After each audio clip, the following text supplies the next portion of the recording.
नगर शहरामध्ये रमाई आवास योजनेमध्ये जो भ्रष्टाचार झाला त्या भ्रष्टाचाराबद्दल आम्ही सतत 3-4 महिन्यापासून पाठपुरावा करतोय, तरी पण प्रशासन झोपेचं सोंग घेते। जी श्रीकांत सर जे आहे त्यांना सतत आम्ही सगळ्या गोष्टीचा पाठपुरावा केला आहे। आत्तापर्यंत त्यांना आम्ही 300-400 पानाची आमची जी यादी आहे, जी यादी पूर्ण त्यांना आम्ही दिलेली आहे, तरी पण आणखी जी श्रीकांत सरांना यांनी कुठलेही पाऊल उचललेले नाही आहेत। जे अर्पणा थेटे मॅडम जे आहेत त्यांची फक्त चौकशी नेमण्यात आलेली आहे। चौकशीमध्ये काय केलं, अर्पणा थेटे मॅडमने एवढा मोठा भ्रष्टाचार केला, एवढा कोट्याधीशांचा जो पैसा खाल्ला, आणखी चौकशी नेमली तर कुठली, त्यांचा फक्त पदभार काढला, आणखी तोच पदभार काढला, आणखी दुसऱ्या कोणाला तरी तो पदभार दिला आहे। म्हणजे आता आणखी दुसरं कोणतरी तिथं बसवायचं आणि परत तो पदभार घेऊन त्या पदाचा आणखी लाभ घ्यायचा, आणखी तेवढ्या मोहामध्ये कोट्याधीशाची आणखी प्रॉपर्टी जमा करायची आणि परत तिथून त्यांची हकालपट्टी करायची। म्हणजे महानगरपालिकेमध्ये हे धोरण चालू आहे। आपल्या छत्रपती संभाजीनगर शहरामध्ये रणजित पाटील हे जे आहेत ना, खरंच हे इतके शांत डोक्यानं काम करत आहेत ना। आम्ही सतत आता 2 महिन्यापासून त्यांच्या सगळ्या गोष्टीचा पाठपुरावा करतोय, पण त्यांनी करतो बघू आज उद्या अमुक धमुक अशाच गोष्टीचा तरी पाठपुरावा करत आहेत। त्याच्यामुळं मला वाटत नाही की महानगरपालिका यांच्यावरती कुठली कारवाई करेल, कारण शेवटी किती केलं तर प्रशासन त्यांचं आहेत म्हणून ते त्याच्या पाठीमागे घालायचं काम करत आहेत। पण आम्ही पण सच्चे भीमसैनिक आहोत, लढणं हे आमच्या रक्तामध्येच आहे। त्याच्यामुळं उपोषणाला बसणं हा आमचा हक्क आहे।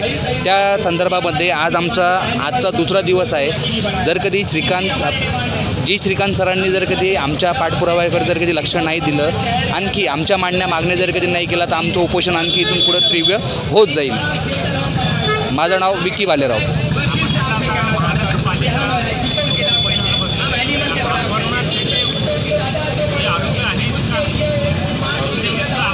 आरोपी म्हणता येणार नाहीत, त्या महानगरपालिका प्रशासनामधल्या त्या एक भागातल्या त्या एक डिपार्टमेंटला ते क्लास 1 अधिकारी आहेत, त्या चांगल्या पोस्टेड अधिकारी आहेत त्या। पण याच्या अगोदर त्यांच्यावरती 3-4 वेळेस त्यांच्यावरती इन्क्वायरी बसलेली आहे, तरी पण ते आज पदावरती आहात।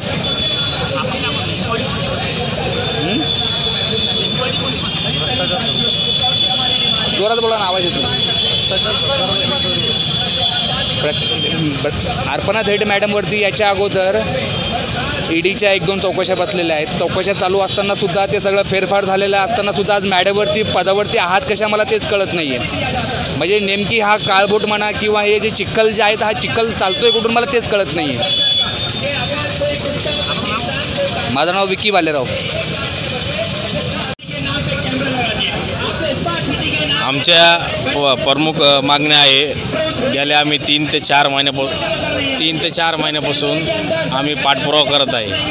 आम्ही अर्पणा थेटे संदर्भात मॅडमच्या संदर्भामध्ये जी श्रीकांत साहेबांना आम्ही पत्रव्यवहार केला होता, पत्र दिलं होतं की मॅडमच्या अॅट्रॉसिटी गुन्हा दाखल व्हावा आणि चौकशी नेमण्यात द्यावा आणि त्यांच्यावर गुन्हा दाखल करण्यात यावा, अशी आमची मागणी होती।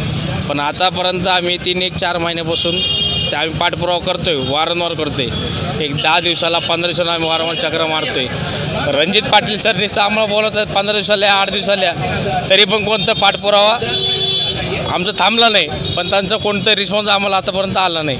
आता आम्ही 8 दिवस पहिले गेलो ते म्हणे कारवाई चालू आहे, म्हणे नुसतं कारवाई चालू आहे, गुन्हा कधी नोंद होतो हे माहिती नाही।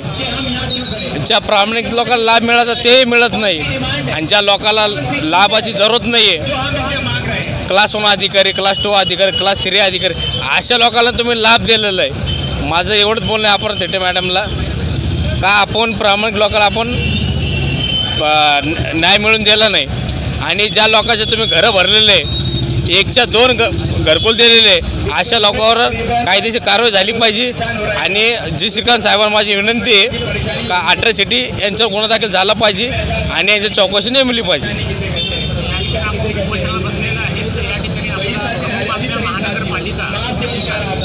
आमच्या प्रमुख मागण्या 6 मागण्या आहे। एक, आमच्या अॅट्रॉसिटी गुन्हा दाखल झाला पाहिजे। 101 यादीमधल्या भ्रष्टाचाराची चौकशी झाली पाहिजे। त्याच्यानंतर प्रमुख मागण्या आहे अर्पणा थेटे कर्मचारी व रमाई योजनेच्या घोटाळ्याच्या सखोल चौकशी ही झाली पाहिजे। आणि